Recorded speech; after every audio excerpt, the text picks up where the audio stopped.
On va passer à votre édito, à Nicolas Pouvremonti, directeur de l'Observatoire de l'immigration et de la démographie. Et justement, on va faire avec vous un point sur la situation avec l'immigration algérienne. Un sujet que devrait être en ce moment presque en train d'évoquer Bruno Retailleau et le président de la République. Cette réunion a été décalée. On rappelle que Bruno Retailleau a déjà reproché à l'Élysée et au Quai d'Orsay leur faiblesse ces derniers mois face au régime algérien sur divers dossiers. Rencontre qui finalement, on le disait, a été reportée tant la tension est forte entre les deux hommes. D'abord, de quoi on parle concrètement lorsqu'il est question d'immigration algérienne en France et est-ce qu'on peut véritablement connaître son ampleur véritable ? Ce qui est certain, c'est que l'estimation de l'ampleur de l'immigration algérienne en France, c'est un sujet d'affirmation contradictoire et souvent d'instrumentalisation. Il y a maintenant 4 ans, le président Tebboune, dans une interview donnée à la presse française, avait estimé qu'il y avait en France environ 6 millions d'Algériens. Très clairement, c'est un chiffre qui est gonflé. Les données fiables dont on dispose permettent d'affirmer que c'est gonflé, mais ce gonflement est déjà un signal intéressant en soi. Ça montre à quel point dans la relation franco-algérienne, la diaspora est perçue par le régime d'Alger comme un levier de pression sur la scène politique française.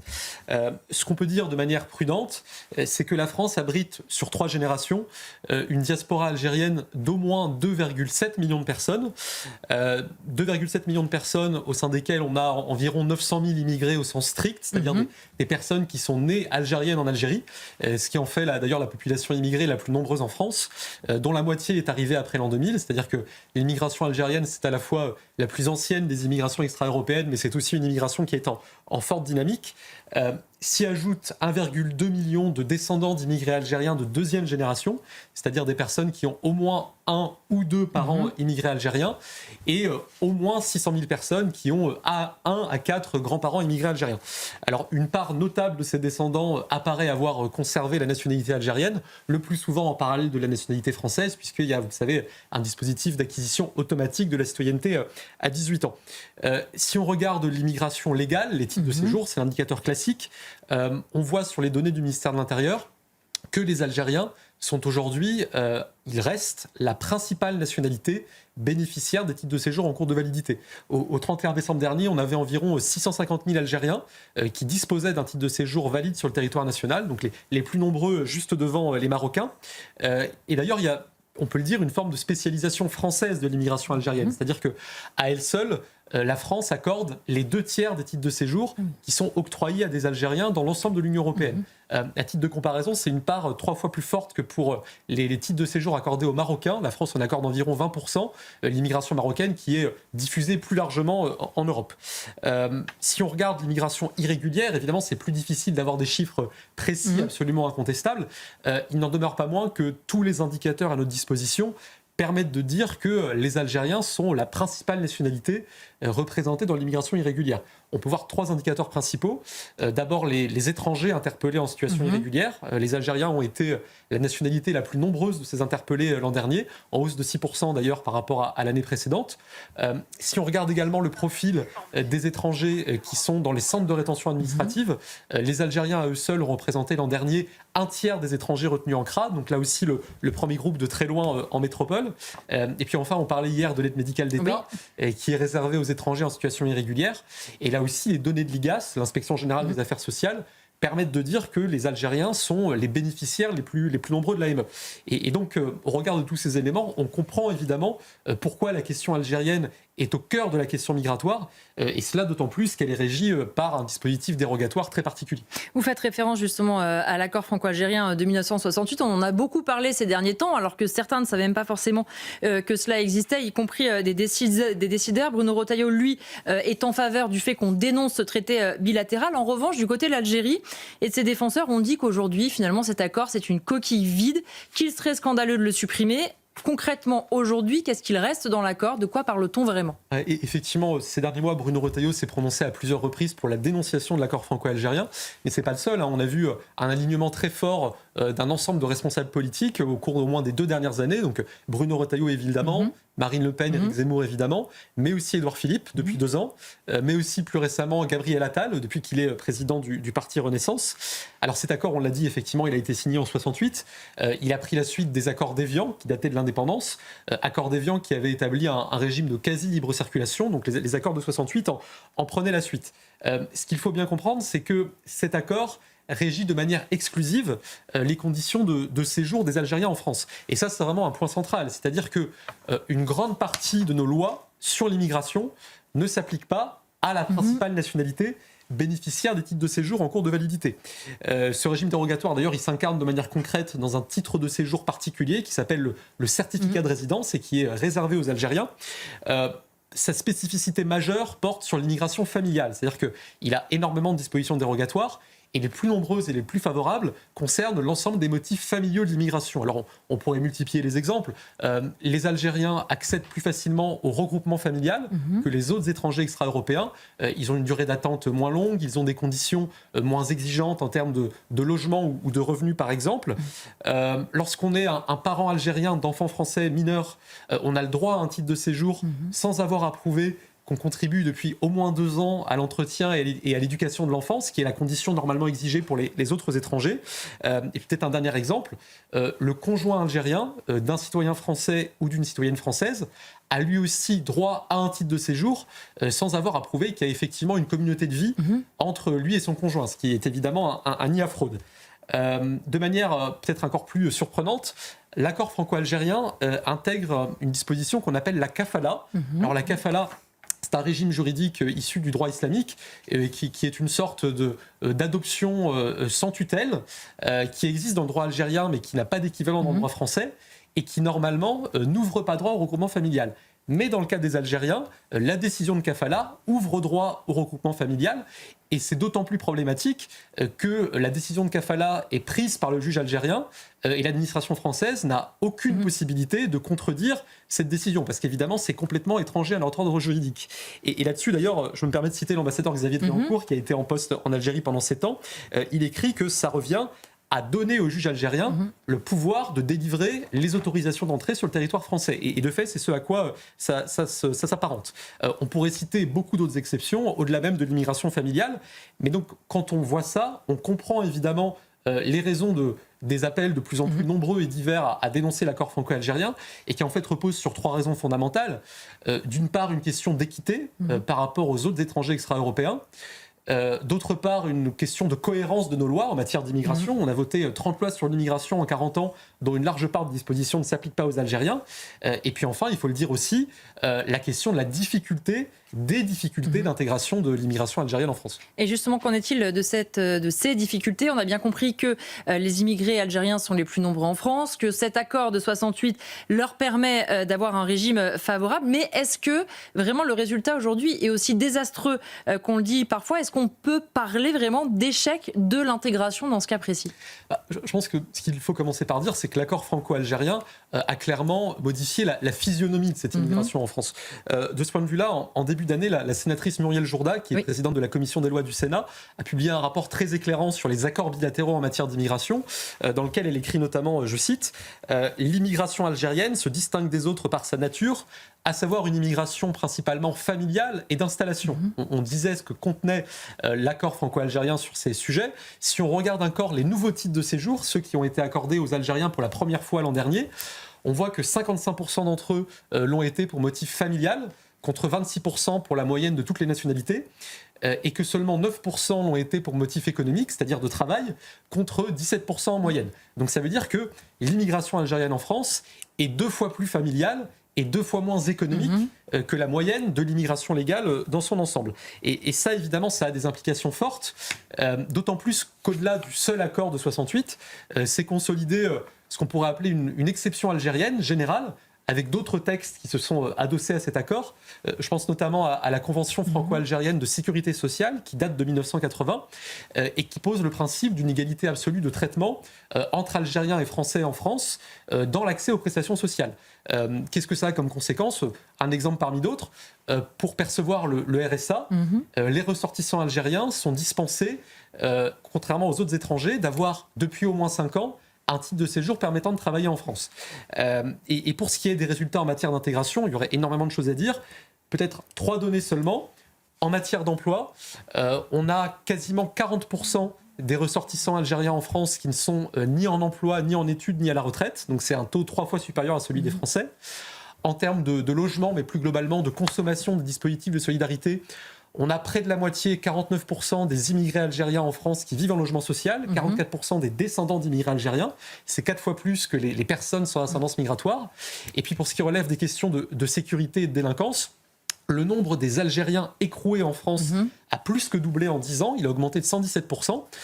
Les Algériens sont d'ailleurs la principale nationalité étrangère écrouée en France, mais ils sont aussi, à eux seuls, plus nombreux que les étrangers issus de tous les pays de l'Union européenne réunis. Oui. Donc ça montre à quel point il y a un effet de disproportion.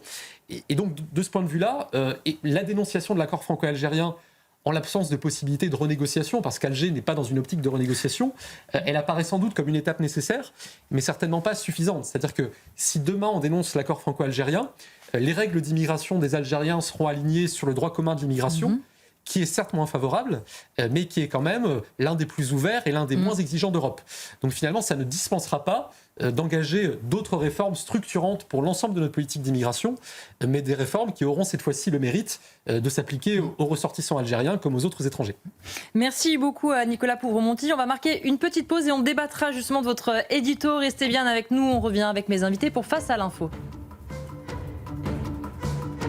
La suite de Face à l'info, on va débattre de l'édito qu'on avait juste avant avec vous, à Nicolas Pouvremonti, sur l'Algérie. Céline Pina, effectivement, hier, on parlait de l'AME. Aujourd'hui, on voit bien, certains nous disent « Non, mais l'accord de 68, aujourd'hui, il est plus si avantageux ». Quand on voit la population immigrée algérienne chez nous, plus les avantages, effectivement, on voit bien où peut être l'appel d'air.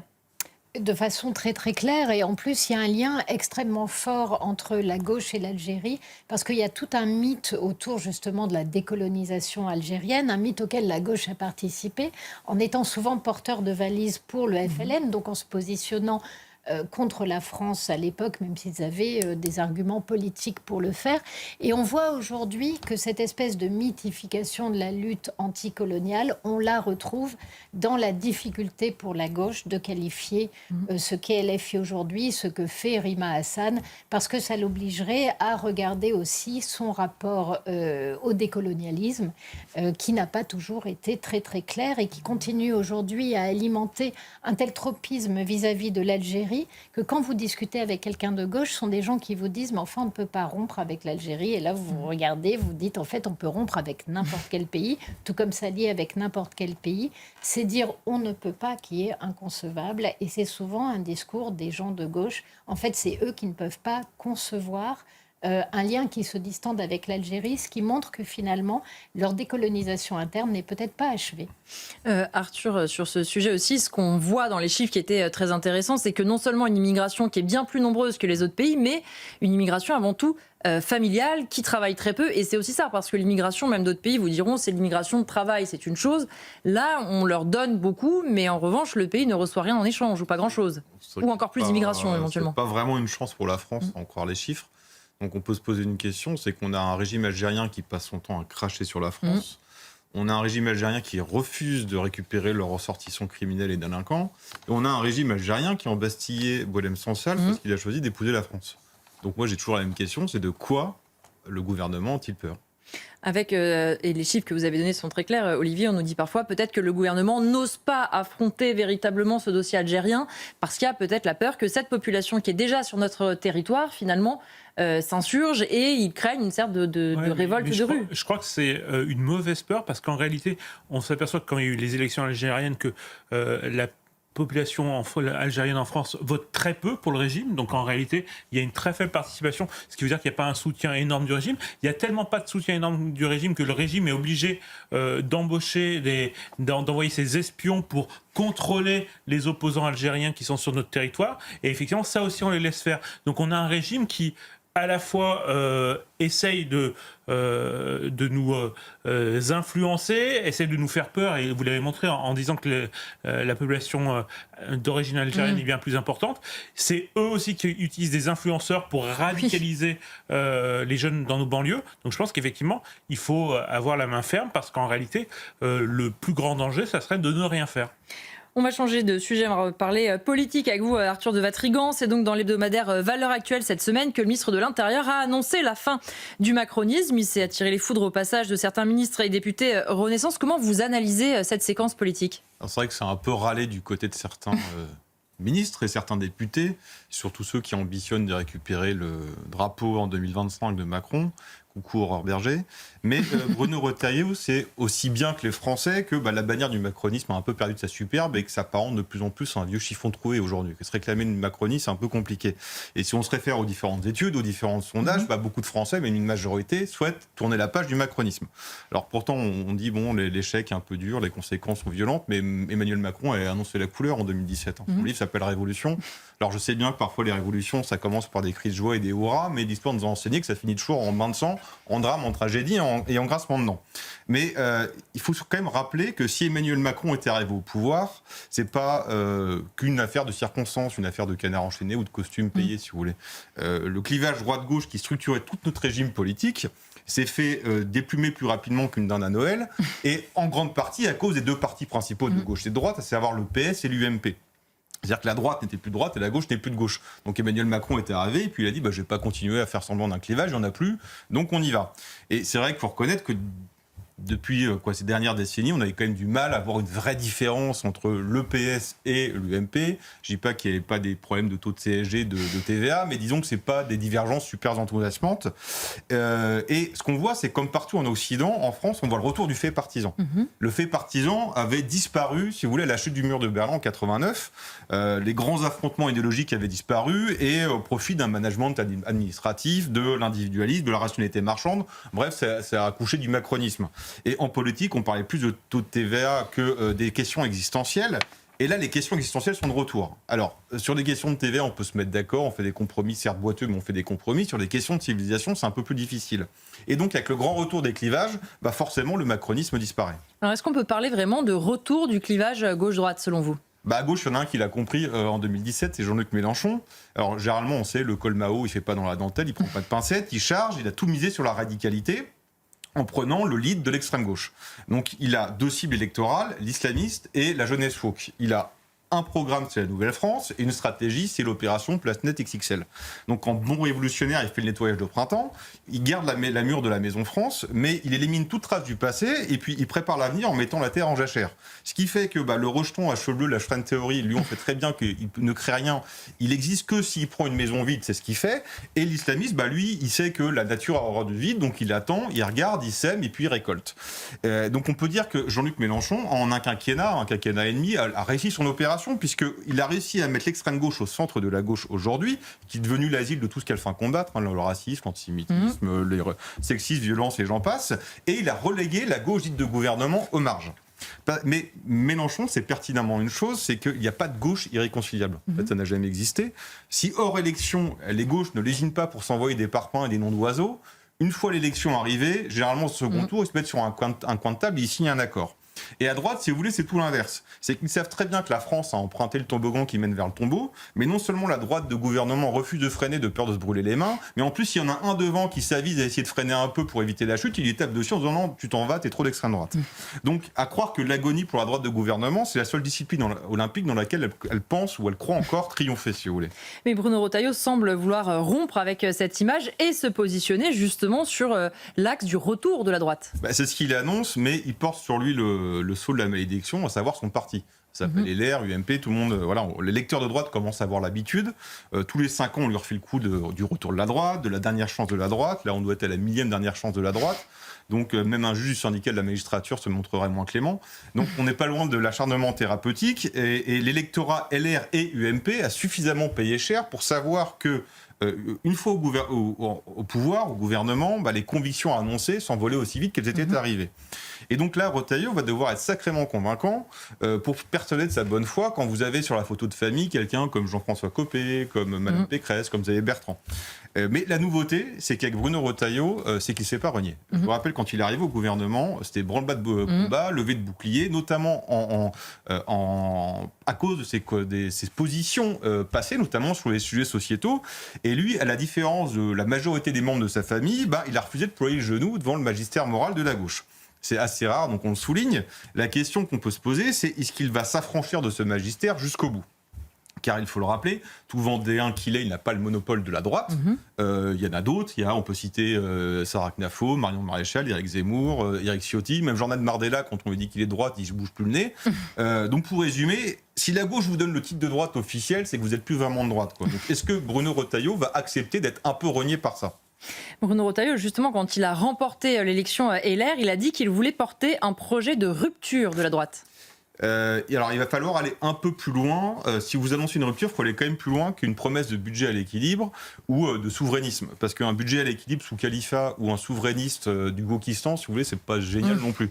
Le problème de ce qu'on appelle la droite aujourd'hui, c'est qu'elle s'est coupée, ou en tout cas elle n'a plus d'enracinement dans l'histoire des idées. Elle s'est coupée de toute racine intellectuelle, de toute racine populaire, donc elle meurt de sa superficialité, et si Bruno Retailleau perce et émerge un peu, c'est justement parce que c'est peut-être la personnalité politique de droite qui s'en est le moins coupée. Parce que bon, le mot droite, le problème c'est qu'on ne sait plus trop ce que ça veut dire, sinon ça veut dire tout ce qui n'est pas de gauche, parce que l'histoire de la droite, vous avez plein de courants, vous le savez, vous avez la droite réactionnaire, la droite conservatrice, la droite libérale, girondine, autoritaire, bonapartiste, avec des points communs quand même qui sont assez rares, sinon qu'ils ne sont pas de gauche. Donc il faudrait repartir du départ, et c'est ce que quand on analyse le discours de Bruno Retailleau et quand on voit son passé, sa trajectoire politique, si vous voulez, on retrouve un peu comment définissait la droite, comment définissait Chantal Delsol, la droite, la philosophe. La droite, c'est une posture dans l'existence, donc c'est une posture qui est prudente et réaliste, qui est née de la foi en conditions humaines et en une condition culturelle. Donc c'est-à-dire qu'on revient à l'anthropologie. Et l'anthropologie, si vous voulez, c'est la hiérarchie des besoins. Et dans cette hiérarchie, c'est là qu'apparaissent les différences. Parce que dans les différences, c'est-à-dire les différences de la manière dont on décrit l'homme. Tout le monde, la gauche, la droite, l'extrême gauche, l'extrême droite, dit je veux le bien de l'homme, on n'est pas d'accord sur comment y accéder, mais on voit les différences par rapport au modèle anthropologique. Et c'est ce modèle anthropologique qui mène le projet, qu'il dessine. Et donc je ne crois pas, quand Bruno Retailleau parle de rupture, que l'électorat de droite soit une rupture. Une rupture, c'est une opposition. Donc je pense que l'électeur de droite est un peu plus ambitieux. Lui, il veut une vision intégrale, une vision philosophique, économique, sociale, culturelle.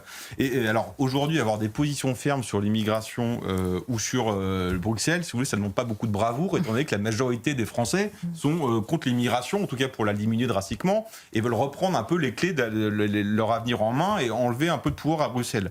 Parce que les convictions, elles s'affirment, elles se déforment, même lorsque vous êtes minoritaire. Et le principe de la droite, c'est qu'à partir du moment où elle était minoritaire, elle se cachait un peu. Parce qu'un projet, c'est pas une succession de mesures. C'est pour acter la fin du macronisme, il faut des contre-projets. Sinon, on appelle ça du dégagisme. C'est pas très intéressant. Et le seul à proposer un véritable contre-projet aujourd'hui, c'est Jean-Luc Mélenchon. Je vous l'accorde, ça fait pas rêver tout le monde, mais c'est un fait. Donc, charge à la droite d'en porter un projet intégral. Et si ce projet fait pleurer Libé et France Inter, peut-être qu'ils seront sur la bonne voie. Merci beaucoup, Arthur de Vatrigan. Un mot rapide, Nicolas Pouveronti, là-dessus. Effectivement, on a beaucoup entendu qu'on promettait le retour de la droite. C'est paradoxal. On a une France qui est de plus en plus à droite, et on le voit dans les sondages, qui se déclare de droite, et des politiques parfois qui n'osent pas assumer justement ce qu'est la droite. Oui, c'est certain. Il s'agit de voir maintenant sur quelle ligne se fait le clivage gauche-droite. Il semble que Bruno Retailleau soit parti pour le tracer sur les sujets dits régaliens, donc insécurité et immigration. Et de ce point de vue-là, il y a une difficulté évidente pour lui liée aux limites nécessaires, contraintes de son action au gouvernement. C'est-à-dire que le cabinet du ministre Retailleau a partagé des chiffres qui existent et qui sont bons sur un certain nombre d'indicateurs au regard des objectifs du ministre. Une baisse des naturalisations par décret, une baisse de l'octroi de certains types de visas, une hausse des éloignements. Mais dans le même temps, sur tout le reste de la politique d'immigration, sur laquelle Bruno Retailleau s'est positionné fortement, on voit que les titres de séjour sont en hausse sur la première partie de l'année, de l'ordre de 25%, nous dit le Figaro, portés essentiellement par des titres sur lesquels le ministre, hélas, n'a pas la main. Oui. C'est-à-dire que c'est une hausse de 75%, par exemple, des titres accordés pour motifs humanitaires, c'est le droit d'asile. Le ministère n'a aucune marge de manœuvre là-dessus. Et donc la difficulté du ministre, ce sera de continuer à convaincre les Français de sa sincérité sur ces questions, tout en expliquant les limites, les contraintes auxquelles il aura eu à faire face durant son exercice.